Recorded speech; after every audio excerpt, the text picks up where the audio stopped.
Buenos días, apreciados hermanos, ¿cómo están ustedes? Me alegra mucho saludarles, espero que estén bien. Este es nuestro segundo tema muy especial que vamos a tener para desarrollarlo en estos minutos de esta serie que hemos titulado El Evangelio del Reino. Bien, y bueno, hemos ya empezado a cuestionar a este mundo, a sus creencias fundamentales y estuvimos hablando muy seriamente en ocasiones pasadas acerca de la concepción de éxito, acerca de lo que significa ser exitoso para el mundo y lo que significa ser exitoso para el Padre. Ya lo estuvimos analizando en las palabras de Salomón. Y hoy vamos a seguir con otro tema, no sin antes decirles que nosotros estamos en este mundo de excursión, de paseo. Esto es un paseo.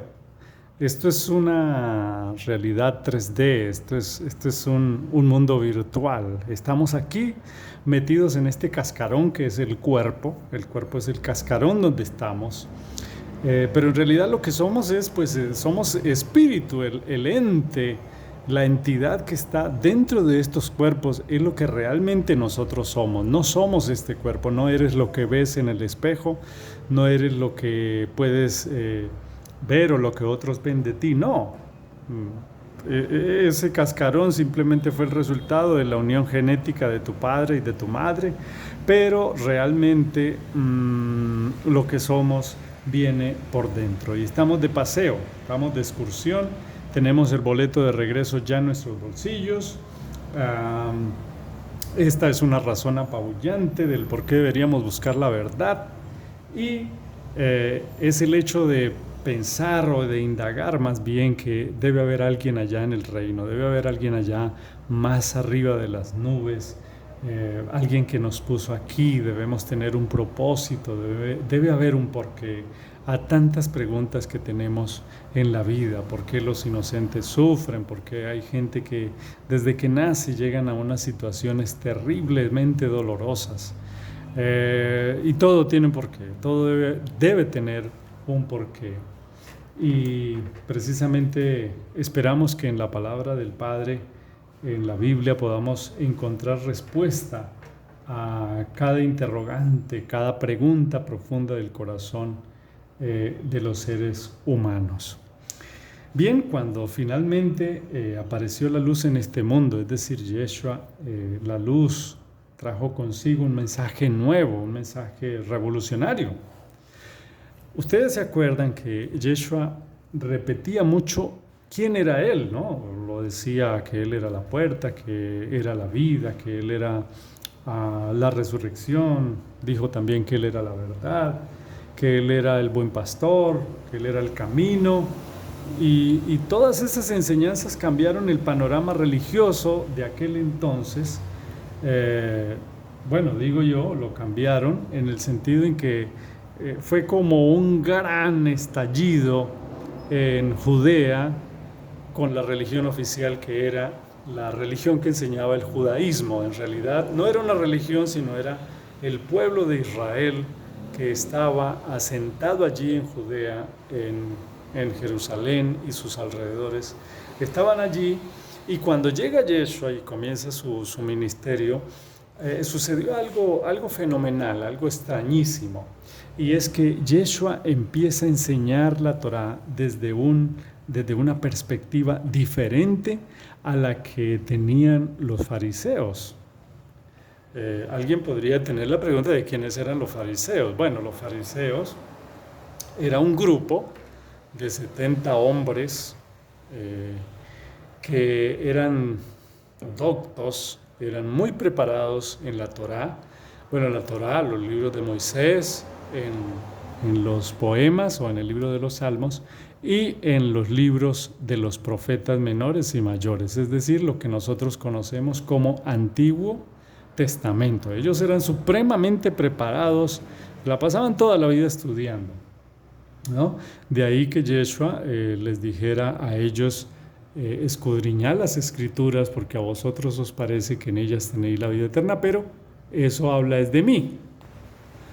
Es decir, empezó a decirles que escudriñaran mejor la escritura porque ellos pensaban que allí iban a encontrar la vida eterna, pero en realidad, realmente las escrituras hablaban era de Yeshua. Así que él durante toda su vida confrontó, discutió, es decir, tuvo un choque muy fuerte con los fariseos, que era ese grupo de sacerdotes, de doctos, de estudiados en la Torá, porque la interpretación de Yeshua respecto a la Torá era muy diferente a la interpretación que ellos habían hecho. Y producto de eso, pues, se les convirtió en un enemigo,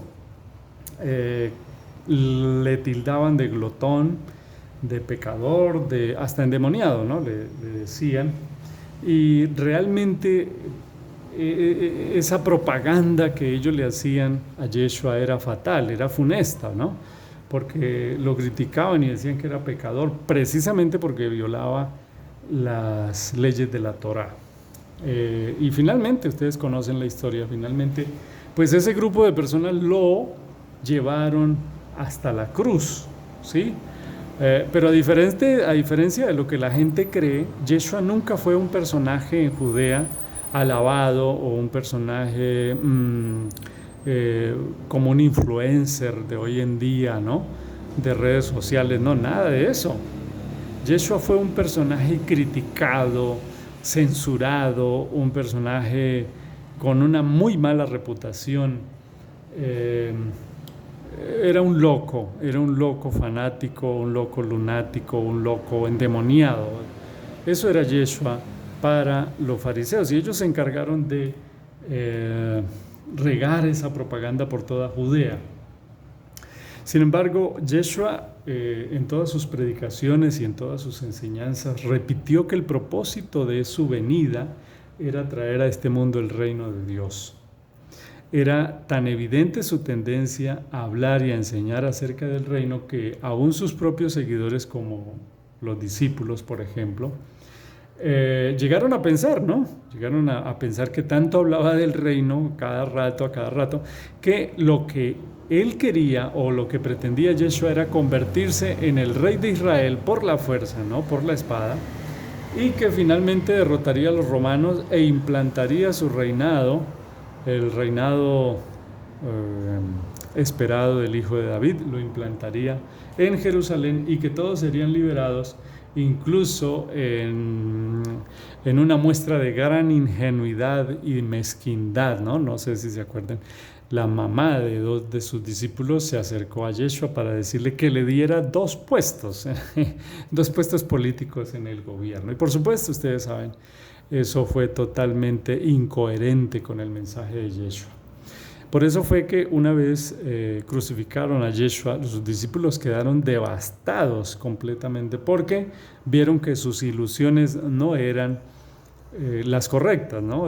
Habían entendido mal, habían comprendido mal el mensaje de Yeshua.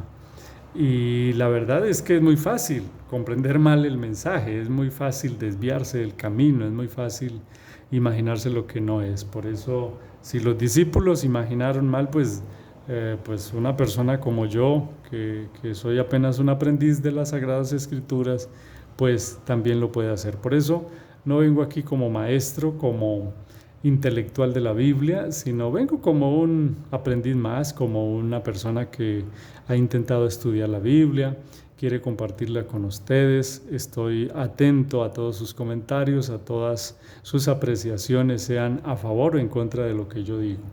Pero no olvidemos estos personajes, los fariseos, que fueron tan predominantes en la vida de Yeshua, especialmente en los días finales aquí en la tierra. Y ellos, les voy a contar brevemente, los fariseos, como eran tan doctores en la ley, ¿no? Mismo Yeshua Yeshua dijo que eran doctores de la ley, pero les decía en la cara que no habían entendido nada de tanto estudio. Ellos tenían la Torá aprendida de memoria, ¿no? Y algunos salmos. Era impresionante cómo estudiaban todavía hay fariseos en la época actual allá en Israel. Y esos personajes chocaron de frente con el mensaje de Yeshua precisamente porque la interpretación que ellos hacían de la Torá era contraria a la que Yeshua ahora estaba presentándole al pueblo. Y por eso decían que era un endemoniado completo y que violaba la Torá. Ya más adelante vamos a ver si tenían razón o no. Así que estos fariseos fueron muy llamativos en la vida de Yeshua, y vamos a explicar más adelante por qué. El pueblo de Israel, me gusta explicar esto para que tengamos el contexto claro de lo que vamos a ir investigando y de lo que vamos a ir hablando. Les voy a hablar, pues, para los que no sepan, cómo nació el pueblo de Israel. El pueblo de Israel nació de un mesopotamio, ¿no? De un mesopotámico que vivía por allá en el Medio Oriente, que se llamaba Abraham. Este hombre, con antepasados, por supuesto, creyentes, fue llamado a venir, a salir de su tierra.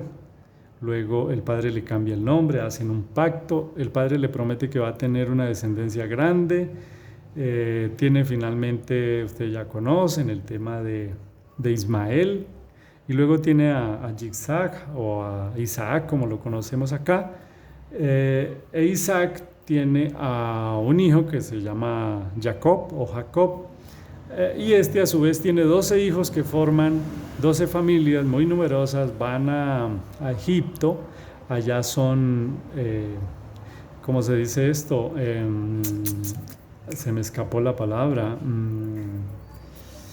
esclavizados, perdonen el lapsus, esclavizados por 430 años. El padre levanta a Moisés, los saca de Egipto y los conduce a una tierra que era la tierra conocida como la tierra de Canaán, y en esa tierra vivían los descendientes de Cam, de un hijo malvado de Noé, y ellos tienen que por la fuerza y por la fuerza del padre desterrarlos de ese lugar, y así es como ellos toman posesión de ese país que hasta el día de hoy se conoce como Israel. Allí fundan la nación. Allí, cuando se cansan de estar gobernados por el padre directamente, piden un rey, y viene como primer rey el rey Saúl, luego David y luego Salomón, que son los 3 reyes que dominaron los 2 reinos, ¿no? O todo el reino de Israel, perdón. Y bueno, luego de estos 3 reyes que gobernaron todo el reino de Israel, Israel se divide, sale Judá, sale Israel por otro lado. Vienen diferentes reyes, cautiverios, el cautiverio asirio, el cautiverio babilónico, finalmente la toma de Roma, ¿cierto?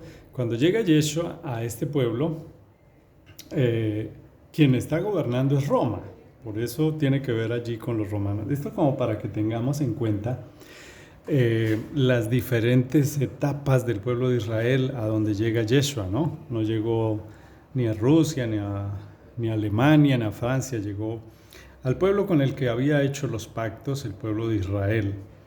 Así que allí se encuentra con de sabios que pretendían entender la Torá, sacar sus conclusiones basados en su estudio. Al principio los fariseos, ellos o los rabinos sacaron sus conclusiones oralmente, la transmitían de generación en generación, pero finalmente escribieron unos libros, ¿no? Y estos libros que existen en la actualidad, pues decían cuál era la manera correcta de guardar la ley o la Torá, ¿cierto? Se conoce como ley de Moisés, pero no es ninguna ley de Moisés, en realidad era la ley del Eterno. Y decir que ley no es lo mismo que decir Torá, porque Torá es instrucción. Pero bueno, ellos eran expertos en decir cómo había que guardar la Torá. Y por supuesto, contra esa interpretación fue que Yeshua chocó con ellos. Ya más adelante lo vamos a tocar, esto a grosso modo, como para que tengamos idea de quién es el pueblo de Israel. Los escribas y fariseos tuvieron un papel predominante en la vida de Yeshua. El Sanedrín, que era un consejo, ¿cierto?, de estos hombres, era como un tribunal al que Roma le había concedido cierto poder para juzgar delitos relacionados con la religión, pero no podían era condenar a muerte a nadie porque este papel o esta obligación solamente le pertenecía eh, al designado romano que estaba allí, el emperador, designado por el emperador, que era el procurador romano, ¿no?, en Judea. Por eso es que llevan a Yeshua ante Poncio Pilato, que era el de aquel entonces. Bien, ¿qué otra cosa podemos decir? Les iba a citar, ya que me acordé, les iba a citar algo importante que Yeshua hizo, y fue explicar que toda la Torá, escúchenme bien esto, es muy, muy importante que lo entendamos, que toda la Torá tenía un espíritu, ¿no? ¿Qué es un espíritu? Me refiero a que había un porqué de la Torá. Estaba la letra muerta, el mandamiento muerto. Les voy a poner un ejemplo, por ejemplo, de la contaminación con los cadáveres. La Torá prohibía que se contaminaran con cadáveres y que si lo hacían, es decir, que si tocaban un cadáver, pudieran purificarse tal como la ley lo exigía. Los fariseos, en aras de obedecer ese mandamiento, agregaron otros pequeños mandamientos para lograr ese objetivo de no contaminarse con cadáveres y con cosas impuras, ¿no? Entonces, en ese sentido, los fariseos dijeron, bueno, para evitar eso, entonces vamos a lavarnos las manos cada vez que vayamos a comer. Una práctica que en Occidente nos parece normal, pero parece que allá en Medio Oriente no era tan común lavarse las manos, a no ser que fuera por un tema religioso. Y los discípulos que iban caminando por allí en un Shabbat son sorprendidos por los fariseos y los sorprenden sin lavarse las manos, están comiendo y se están lavando las manos. Entonces son fuertemente criticados por los fariseos comiendo con las manos sucias. Está en Mateo 15, creo que es el texto donde se menciona. Y Yeshua combatió radicalmente esa tradición rabínica. Él dijo que lo que hacían con ello era invalidar su ley, obedeciendo mandamientos de hombres, ¿no? Porque al contrario de la rigurosidad de los fariseos, su interminable, su conjunto de ritos añadidos a la Torá, el mensaje de Yeshua se centraba destacando el mensaje al Padre, el mensaje de amor al Padre y a los hombres, ¿no? Entonces, Yeshua se centró específicamente en eso, en el amor al Padre y al prójimo. No se estaba basando tanto en la letra muerta de la Torá o en mandamientos específicos que fueran inamovibles, sino en el amor. Entonces, la práctica y la enseñanza de los fariseos se había vuelto una enseñanza seca, áspera y rutinaria. Y lo que les transmitía Yeshua era que el Padre no estaba interesado en que el ser humano obedeciera sus leyes por el mismo acto de obedecer, sino que en que el pueblo pudiera percibir el espíritu de dichas leyes. No era el insípido acto de obedecer algo lo que busca el Padre en la Torá, sino que ellos pudieran percibir su espíritu de amor en medio de cada ley. Y saben una cosa, de eso sí está lleno el mundo. De eso está lleno el mundo cristiano, obedeciendo de una manera insípida, de una manera sin vida, sin espíritu, obedeciendo leyes sin entender el porqué, sin ver qué espíritu está detrás de la ley. Un ejemplo sencillo era, por ejemplo, en la Torá, había un mandamiento que señalaba que la terraza, en el segundo piso, la terraza de una casa debía tener una cerca, ¿sí? Un vallado. Y no era que el padre tuviera un extraño gusto por las rejas o las casas de 2 pisos enrejadas, no. lo que en realidad el pueblo necesitaba comprender y entender era que el padre estaba interesado en que los niños no se cayeran y que no ocurrieran accidentes. Es decir, detrás de esa ley de poner una reja en el segundo piso, lo que se escondía era el amor del padre por sus hijos. Entonces lo que realmente le importaba a Yeshua eran las intenciones del corazón, poder ver el espíritu de la ley.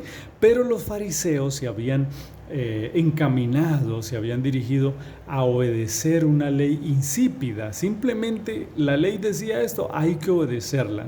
¿Por qué? No entiendo por qué, pero hay que hacerlo. Y el que no lo haga es considerado pecador, considerado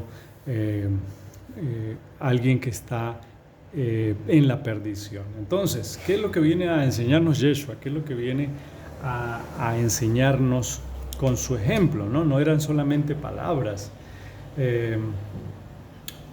Los fariseos, como les digo, en su afán de dar mandamientos y de dar instrucciones agregadas a la Torá para poder obedecerla, habían decretado que una persona debía perdonar a otro 70 veces, oigan bien, 70 veces la ofensa de su prójimo, ¿no? Entonces, yo quiero, esto me produce mucha risa, la verdad. No en el hecho del mandamiento en sí, sino el discípulo que va y se le acerca a Yeshua y creyó que ahí sí estaban bien los fariseos. Entonces se le acerca a Yeshua y le dijo: maestro, rabí, ¿cuántas veces debo perdonar a mi hermano? ¿Hasta 70 veces? ¿No? Estaba confiado en la interpretación que ya los sabios habían hecho de la Torá y según ese habían dicho que 70 veces, que eso era suficiente, perdonar 70 veces, y saca a Yeshua semejante batazo y le dice: no, 70 veces no, sino hasta 70 veces 7. Y yo quiero señalar aquí dos cosas. La primera, que Yeshua tumba la interpretación de los fariseos, y la segunda es el hecho en sí de lo que está enseñando Yeshua. Yeshua está diciendo: no le pongan número a las veces de perdonar, simplemente manténganse en actitud de perdón hacia los demás. Ay, hermanos, y en eso sí que estamos mal todos, yo me incluyo. 70 veces 7, bueno, hagámosle como los fariseos, multipliquemos 490 veces.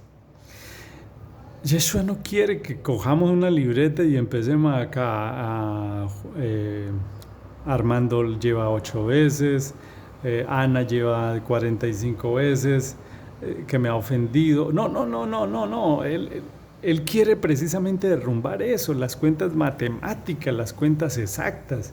Con esa afirmación lo que le está diciendo es: manténganse perdonando a toda hora, no le pongan cuidado a las ofensas de los demás, perdonen, amen a los demás. Entonces, esa declaración precisamente va acorde con lo que él dijo en Mateo 5:17, ¿no? Y que él precisamente no venía a cambiar la ley, sino a darle su verdadero ¿qué? Significado. Es decir, que él venía a darle un enfoque diferente al que ya le habían dado el Sanedrín. Yeshua intentaría hacer entender a sus discípulos por qué obedecer, tal como lo había enseñado Ezequiel 36, 25 y 26. Decía: yo esparciré sobre vosotros agua limpia y pondré un corazón de carne y haré que andéis en mis estatutos. Así que, hermanos, el trabajo del Altísimo sería cambiar a la persona desde adentro, ya que los fariseos se habían empeñado en trabajar un cambio exterior, que es lo que yo llamo religiosidad, un cambio exterior. No hemos sido sinceros en nuestra experiencia espiritual con el Maestro. Vivimos de apariencias y sobre todo vivimos juzgando las apariencias de los demás. Y fue algo que Yeshua atacó frontalmente. Y más adelante vamos a dedicar un momento bien especial para eso, pero tenemos la esperanza, tenemos la promesa de que Yeshua pondría su espíritu en sus seguidores, en su corazón, para que pudieran andar en sus estatutos. Una ley espiritual, una ley que no es letra muerta, sino es un espíritu de vida que debe moverse en el corazón de sus seguidores. Así que, sin más que decir, que nuestro Padre les bendiga. Gracias por estar aquí con nosotros. Recuerda, son cosas grandes y maravillosas las que vamos a enseñar, las que vamos a compartir con ustedes. Espero que resistan el voltaje, hermanos. porque es un voltaje como cuando uno toma un cable que contiene luz eléctrica potente y que lo sacude a uno y que le deja la mano doliendo. Así es el verdadero mensaje, esos mensajes que ustedes escuchan en las iglesias de prosperidad y de solo cosas bonitas y que no llaman al pueblo al arrepentimiento y que no llaman a la gente a un cambio extremo en su vida.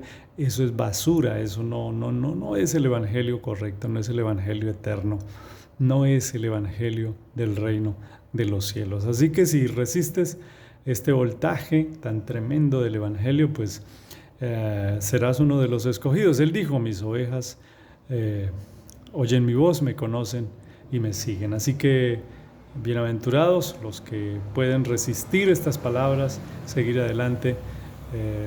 Bendiciones para todos en este día.